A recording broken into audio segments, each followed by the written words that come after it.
Hello students, welcome to this online lecture. Today we are going to see here the disorders related to the adrenal gland. Okay, so in previous lecture we have completed the hormones which are secreted by the adrenal cortex region. That is, corticoids hormones are secreted by the adrenal cortex. From that, the outer layer, zona glomerulosa, it is secreting mineralocorticoid, aldosterone. Then middle layer, it is secreting glucocorticoid, cortisol, and the inner layer, which is secreting the corticosteroids, or we can call it as a gonadocorticoids. Okay, so let us see the disorders related to this adrenal cortex. So here, first of all, we have to see hyposecretion of mineralocorticoid and glucocorticoid. So the hormones from the adrenal cortex, when they are hyposecreted, that means they are secreted below their normal range or below their normal concentration, then the disorder which is caused, it is known as the Addison's disease. So hyposecretion of these corticoid hormones in a person's body, it is responsible for the development of a disorder that is known as the Addison's disease. Here we have to see symptoms of this Addison's disease, the characteristic features or symptoms of this Addison's disease. The first here, the low sugar level in the blood, then low sodium concentration and high potassium concentration in the plasma, and increased loss of sodium and water in the urine. This is a typical symptom or typical characteristic feature of the Addison's disease we can observe during the hyposecretion of these mineralocorticoid and glucocorticoid. So here, once again, we have to see the characteristic feature: low blood sugar level, low Na+, but high K+ ion concentration in the plasma, increased loss of Na+ and water in the urine. Second, it leads to weight loss, weakness, nausea, vomiting, and diarrhea. So, due to these characteristic features, the person showing weight loss, the person showing weakness in the body, and they are showing nausea, vomiting, and diarrhea. वजन कमी होईल, अशक्तपणा येईल, त्याला fresh वाटणार नाही, कंटाळ्यासारखं वाटत राहील, उलटी येण्याचं प्रमाण वाढलेलं असेल, आणि डिसेंट्री, डायरिया, हे वेगवेगळे सिम्पटम्स आपल्याला त्या पर्सन मध्ये दिसतील. Let us see in the diagrammatic view Addison's disease. Here the adrenal glands are not producing sufficient steroid hormones म्हणलेलं आहे.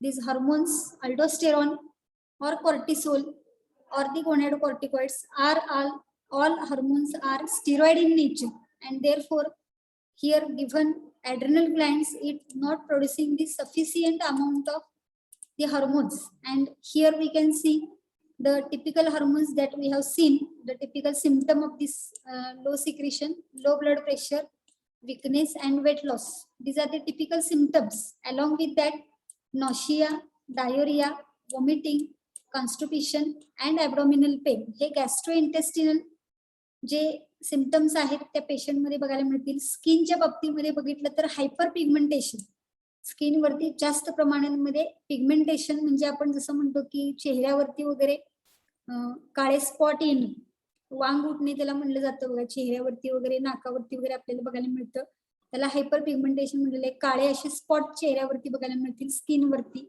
विटिलेगो, असं व्हाईटिश कलरचे स्किनवरती स्पॉट्स आपल्याला बघायला मिळतील.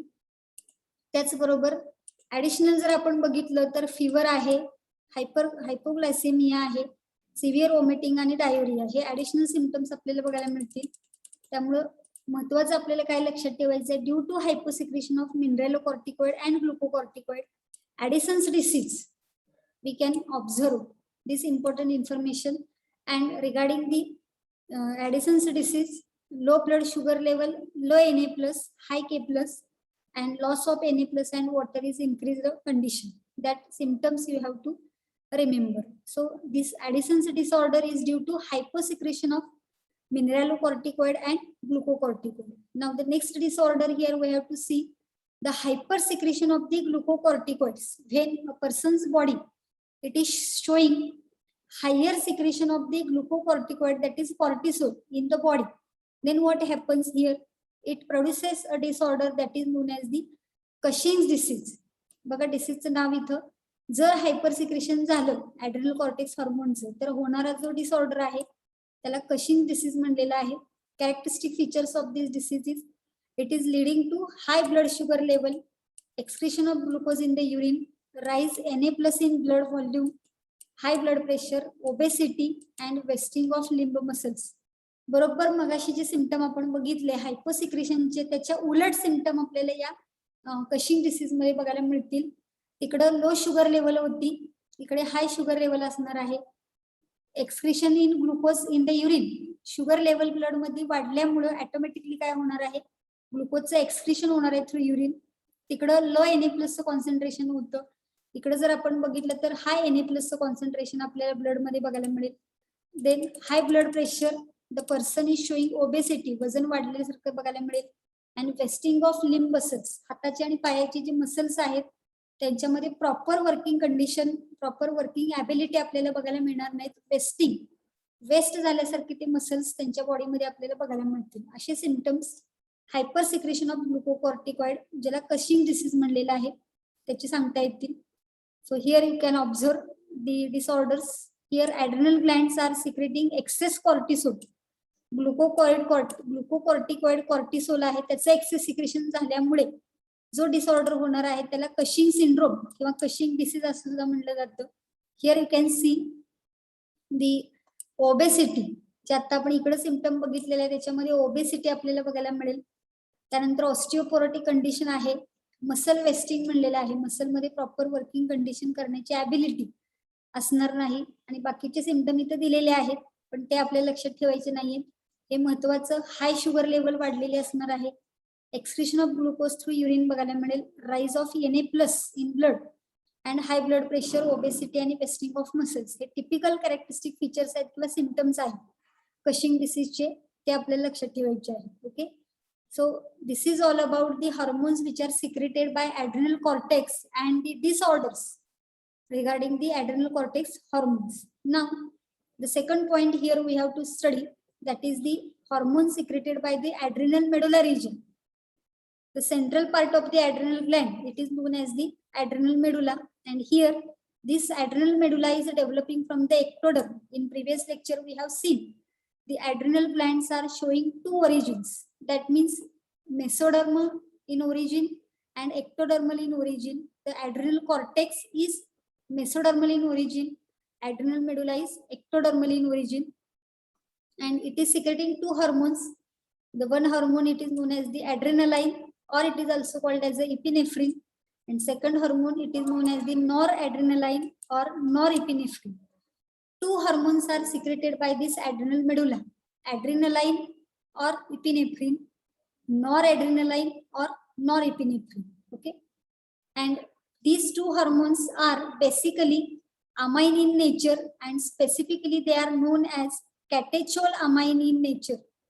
अमाइनो ऍसिड किंवा अमाइन पासून ह्याचं डेरिव्हेशन झालेलं आहे. अमाइन नेचर आहे त्यांचं बेसिक, आणि पर्टिक्युलर अमाइन मध्ये पुन्हा कॅटेचोलामाइन इन नेचर म्हणलेला आहे. हा एक शब्द इथं महत्वाचा लक्षात ठेवायचा आहे की basic nature of the hormone which is secreted by this adrenal medullary region, it is known as the catecholamine in nature. And here you can see the adrenal gland above the kidney, and the outer region is known as the adrenal cortex region, and middle region is known as the adrenal medulla region, and it is showing here adrenal medulla cells, and these cells are particularly secreting the hormones epinephrine and norepinephrine, or they are also known as adrenaline or noradrenaline. हा middle part जो दिसतोय त्याच्यामध्ये ह्या cells आहेत बघा, neuron cells आपण त्याला म्हणतो, ज्याच्यामधून ऍक्च्युअली ह्या हार्मोनचं सिक्रेशन केलं जातं. आणि याच्यामध्ये दोन हार्मोन्स आहेत, epinephrine, norepinephrine. Okay, now the roles of this hormone we have to see here. Adrenaline is also known as an emergency hormone, or it is also called as a 3F hormone, that is fight, flight and fright. ज्या वेळेला आपल्या बॉडीमध्ये काही emergency उद्भवलेली असते, जेव्हा शरीरामध्ये emergency केस condition तयार होते, त्यावेळेला आपल्या बॉडीमध्ये ऍड्रेनलाइन नावाचा हार्मोन किंवा त्याला आपण इपिनेफ्रिन नावाचं हार्मोन आहे ते सिक्रेट करत असतं. Then noradrenaline regulates the blood pressure under normal condition, and it is also called as a vasoconstrictor. Noradrenaline जो आहे तो regulation of blood pressure under normal condition हा रोल प्ले करत असतो. And it is also known as a vasoconstrictor. नॉर ॲड्रेनालाईनलाच vasoconstrictor म्हणलं जातं. Both these hormones are increasing alertness, pupillary dilation, piloerection, hair control and sweating.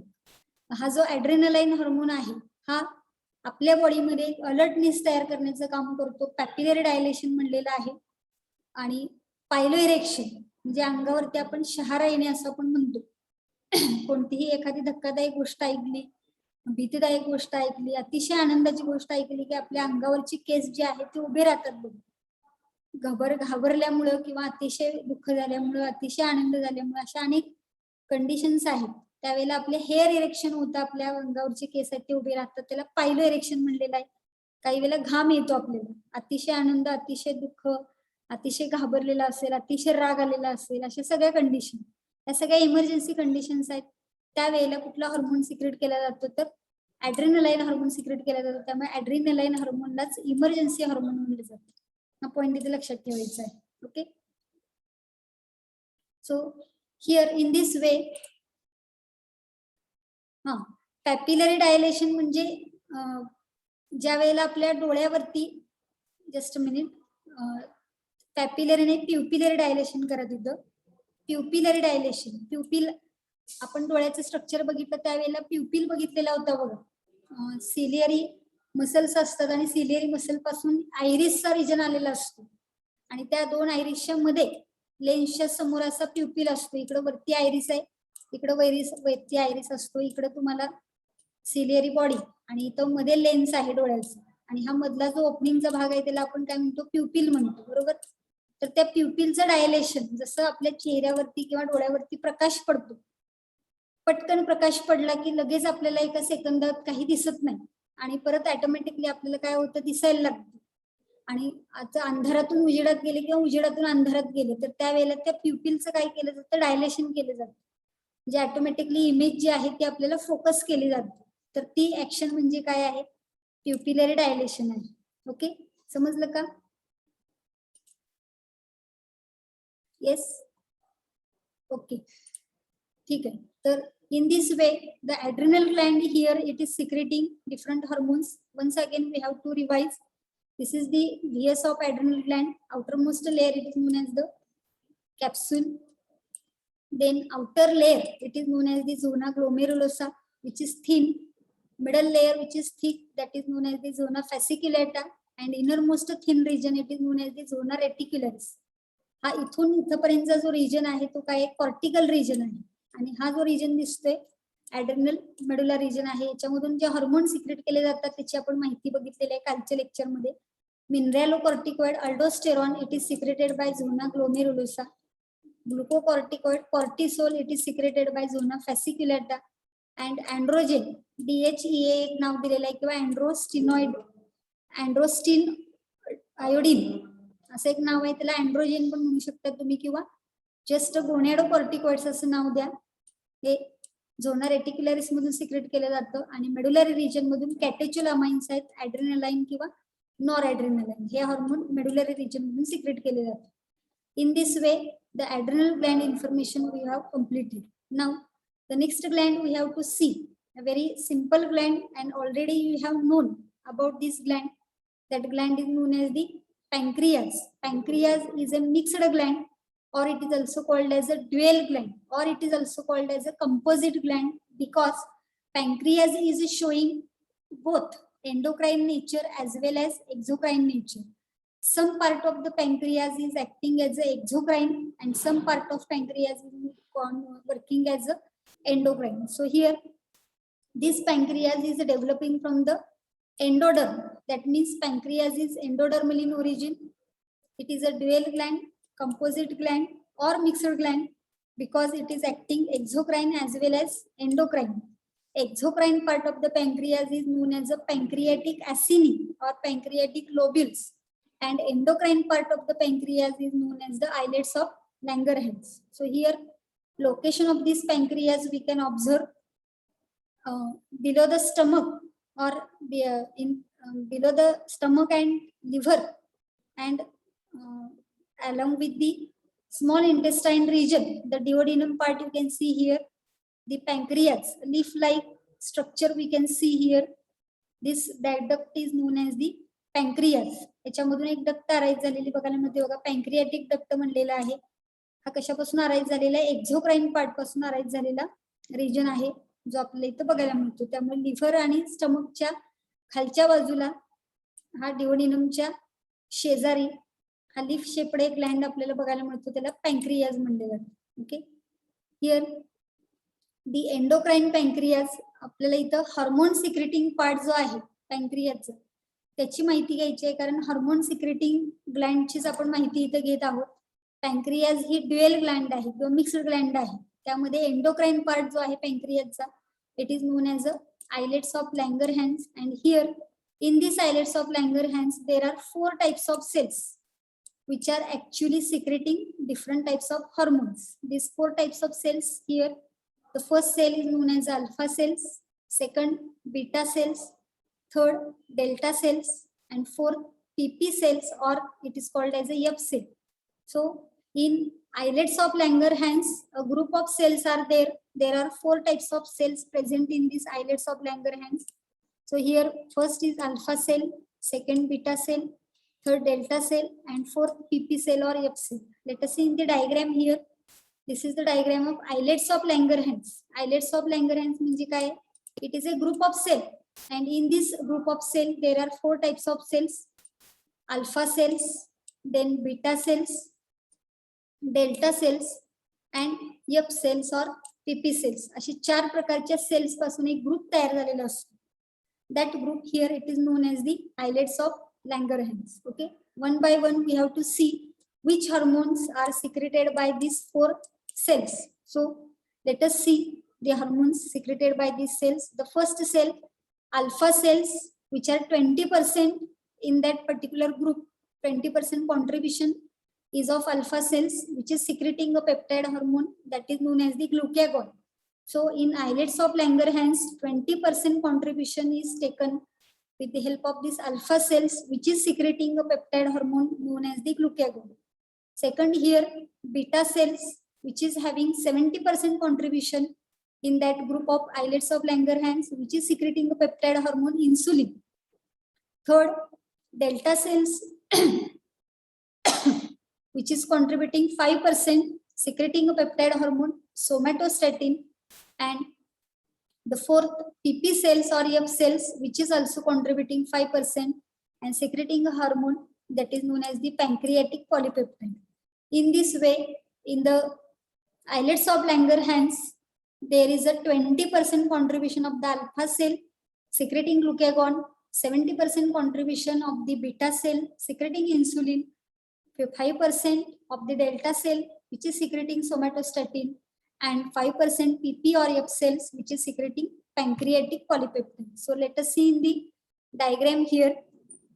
Alpha cell secreting glucagon, here you can see alpha cells, then the beta cells which is secreting insulin, then the delta cell which is secreting somatostatin, and these are the F cells or pp cells which are secreting pancreatic polypeptide. हा मधला जो group दिसतोय निळ्या cells, निळ्या निळसर रंगाच्या, त्याला आपण आयलेट्स ऑफ लँगरहॅन्स म्हणणार आहे. त्याच्या कडेनं येलोइश रंगानं असे आपल्याला लोब्युल्स बघायला मिळतात और पॅन्क्रियाटिक ऍसिनी. हे जे मी स्ट्रक्चर तुम्हाला दाखवते हे काय आहेत? एक्झोक्राइन पार्ट ऑफ द पॅन्क्रियाज आहे. हे कडेनं असे पॅन्क्रियाटिक लोब्युल्स किंवा पॅन्क्रियाटिक ऍसिनी आपल्याला बघायला मिळतात, जे ऍक्च्युअली काय करत असतात? एन्झाईम सिक्रेशनचं काम करत असतात. जो एक्झोक्राइन पार्ट आहे त्याच्यापासून एक डक्ट अराईज झालेले असते, त्याला पॅन्क्रियाटिक डक्ट म्हणलं जातं. हा एक्झोक्राइन पार्ट आहे पॅन्क्रियाचा. या पद्धतीनं हे जे हॉर्मोन्स आहेत हे ह्या endocrine part of the pancreas islets of Langerhans मधून सिक्रेट केले जातात. Now what is the role of glucagon, insulin, somatostatin? We have already known. Glucagon is responsible for increasing blood sugar level. Okay, insulin, it is responsible for decreasing blood sugar level. ज्यावेळेला रक्तातली साखर कमी झालेली असते त्यावेळेला glucagon secret केला जातो आणि रक्तातील साखर वाढवली जाते. ज्यावेळेला रक्तातली साखर वाढलेली असते त्यावेळेला इन्सुलिन सिक्रेट केला जातो आणि शुगर कमी केली जाते. But when there is a normal range of sugar in our blood, there will be no increase and no decrease of sugar. At that time here somatostatin is synthesized or secreted by these delta cell which inhibit the secretion of alpha cell and beta cell. ह्या ह्याचा role आहे. सोमॅटोस्टॅटिन beta sale आणि alpha सेलला inhibit करतो secretion साठी.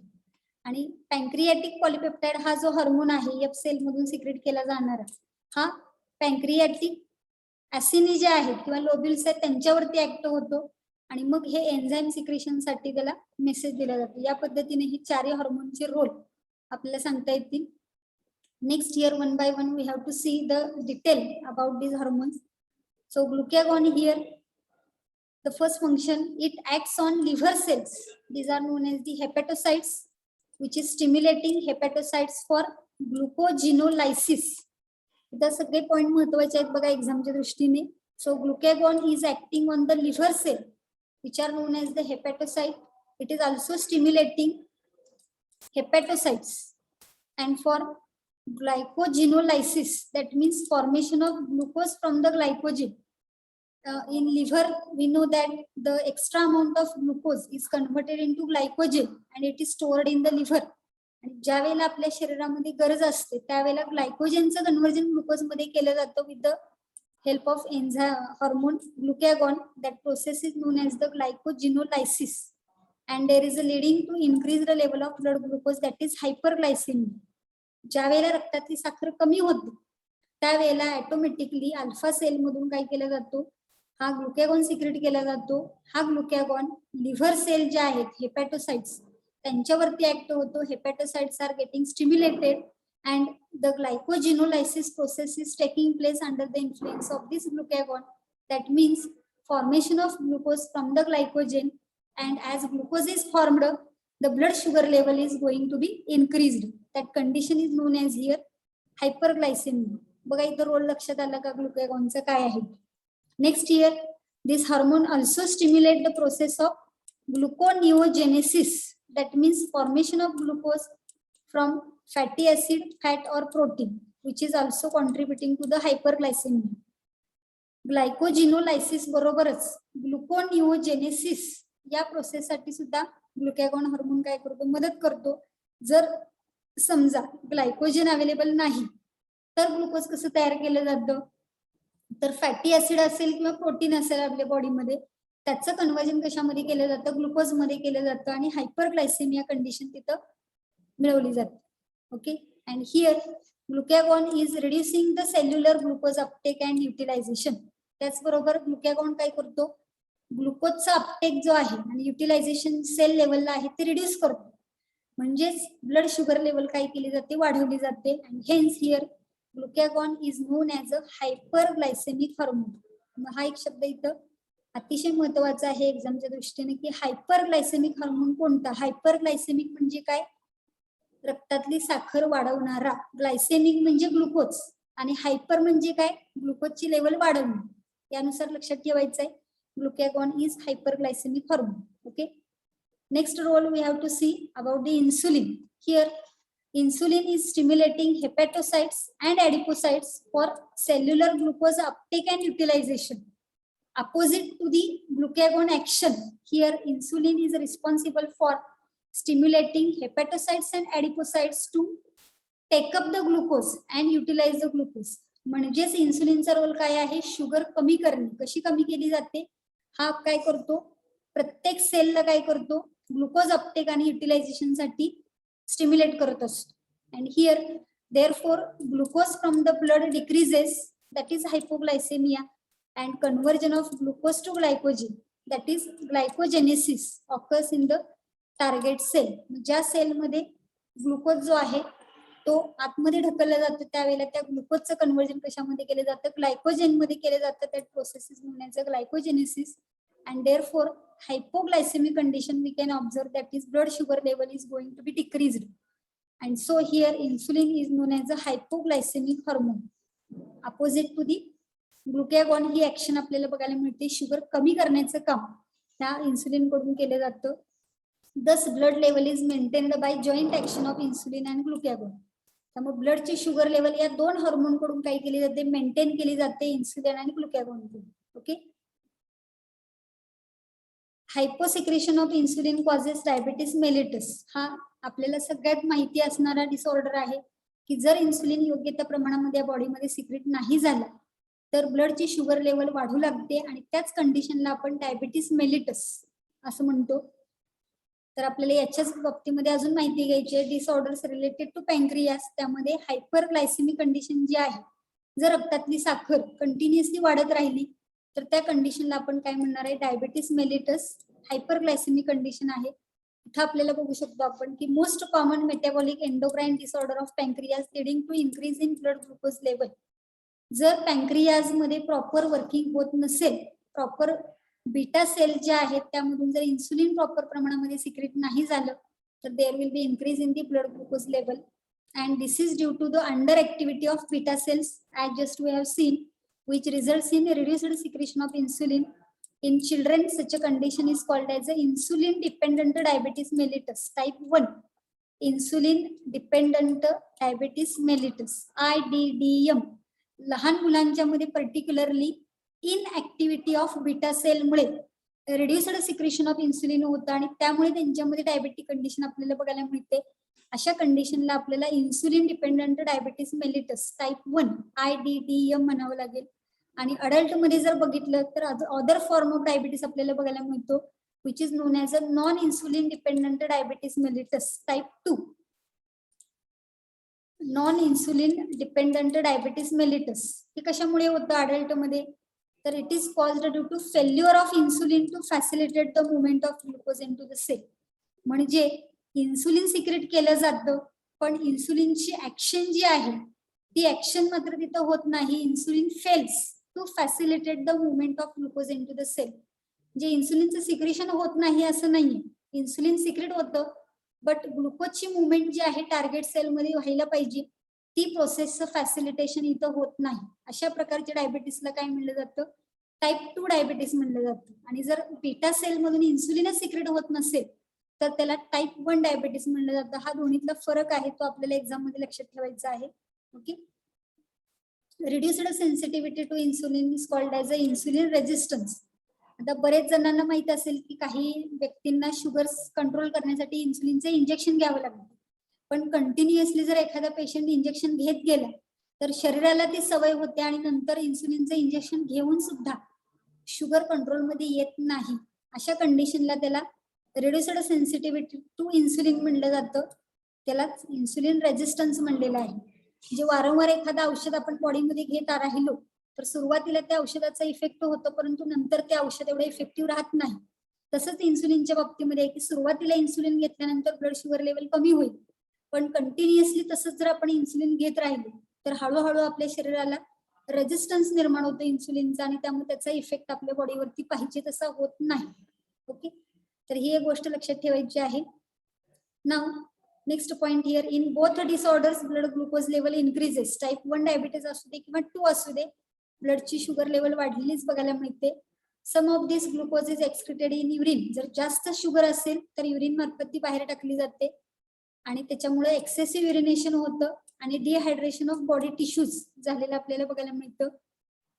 Degradation of fats increases formation of ketone bodies or ketosis. शुगरची level वाढण्यामुळे काय होतं, डिग्रेडेशन ऑफ फॅट्स त्यांच्या बॉडीमध्ये बघायला मिळतं. त्यामुळे फॉर्मेशन ऑफ कीटोन बॉडीज हे त्या पेशंटच्या बॉडीमध्ये जास्त प्रमाणामध्ये झालेले बघायला मिळते, ज्याला कीटोसिस म्हणलेलं आहे. Okay, now related to this 5 different processes we can observe in liver. हे आपण एकदा जस्ट रिवाइज करूया. ग्लुकोजेनेसिस म्हणजे काय बघितलं होतं आपण, formation of glucose from glycogen. Glycogenolysis म्हणजे काय, formation of glucose from glycogen. फक्त दोन्ही टर्म सेमच आहेत बघा, म्हणजे मिनिंग सेमच आहे, टर्म वेगवेगळ्या दिलेल्या आहेत. ग्लुकोजेनेसिस म्हणजे ग्लुकोजचं फॉर्मेशन आणि ग्लायकोजिनोलायसिस म्हणजे ग्लायकोजेनचं ब्रेकडाऊन. ओके, नेक्स्ट ग्लायकोजेनेसिस, ग्लायकोजेनचं ग्लुकोज पासून formation. Gluconeogenesis, formation of glucose from fatty acid, fat और प्रोटीन अदर देन ग्लायकोजेन पासून ग्लुकोज तयार होत असेल तर त्याला ग्लुकोनिओजेनेसिस म्हणलेलं आहे. आणि ग्लायकोनिओजेनेसिस म्हणजे formation of glycogen from fatty acid, fat and protein not from glucose. Glucose नसताना जर ग्लायकोजेन तयार होत असेल तर त्याला ग्लायकोनिओजेनेसिस म्हणलेलं आहे. ग्लायकोजेन, निओ म्हणजे अदर देन आणि formation. Other than glucose other materials are used for the synthesis of glycogen. तसंच इथं ग्लुको म्हणजे ग्लुकोज, निओ म्हणजे अदर दॅन आणि genesis. Formation of glucose other than glycogen that is from fatty acid, fat or protein. हे इथं term आहेत म्हणून ही पुन्हा एकदा रिव्हिजन साठी आपण हे घेतलेले. हे सगळे ऍक्शन कुठे घडले जातात? लिव्हर मध्ये घडले जातात, लक्षात ठेवा. याच्यावरती सुद्धा एक्झामला प्रश्न विचारले जातात. ठीक आहे. तर related to that some questions are there. You have to read the question and give the answer. Fastly you can read the question. 3 minutes are there. We have to complete the questions. बघा, select the correct statement म्हणलेलं आहे. Insulin is associated with hyperglycaemia. Glucocorticoids stimulate gluconeogenesis. Glucagon is associated with hypoglycemia. Insulin acts on pancreatic cells and adipocytes. So what will be the correct answer here? Yes. काय येईल उत्तर सांगा.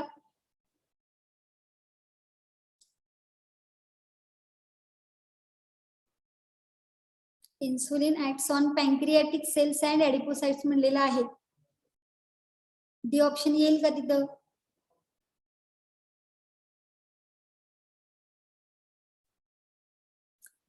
Yes, B option will be the correct answer here. Let us see how it is. B option हा correct आहे बघा. Glucocorticoids stimulate gluconeogenesis. Insulin is associated with hyperglycemia आहे. Insulin मुळे काय होणार आहे बघा, इथं शुगरची लेवल काय होणार आहे? कमी होणार आहे. त्यामुळे इथं हायपोग्लायसेमिया कंडिशन येईल का? सॉरी, हायपरग्लायसेमिया येईल का? नाही. त्यामुळं हे पहिलं हे चुकीचं आहे, हे बरोबर आहे. Glucagon is associated with hypoglycaemia. ग्लुकॅगॉनमुळे शुगर वाढते, त्यामुळे हायपरग्लायसेमिया बरोबर येणार आहे. हे चुकीचं आहे. आणि इन्सुलिन कोणावरती ऍक्टिव्ह होतो? हेपॅटोसाइट वरती ऍक्टिव्ह होतो, पॅन्क्रियाटिक सेल वरती होत नाही. ओके, त्यामुळे बी ऑप्शन इथं करेक्ट असलेलं आपल्याला बघायला मिळेल. Okay, next year match the column. चला पटकन आवरा, 1.5 minute आहे. कुठला ऑप्शन येईल सांगा. Pituitary gland, thyroid gland, adrenal gland, pancreas. Graves' disease, diabetes mellitus, diabetes insipidus, Addison's disease. Which option will be the correct answer here? Pituitary ग्लँडला diabetes insipidus येईल, thyroid ग्लँडला ग्रेव्स डिसीज येईल, adrenal ग्लँडला Addison's disease आणि पॅन्क्रियासला diabetes mellitus. So third option will be the correct answer here. बरोबर आहे. Next, match the following hormones with the respective disease.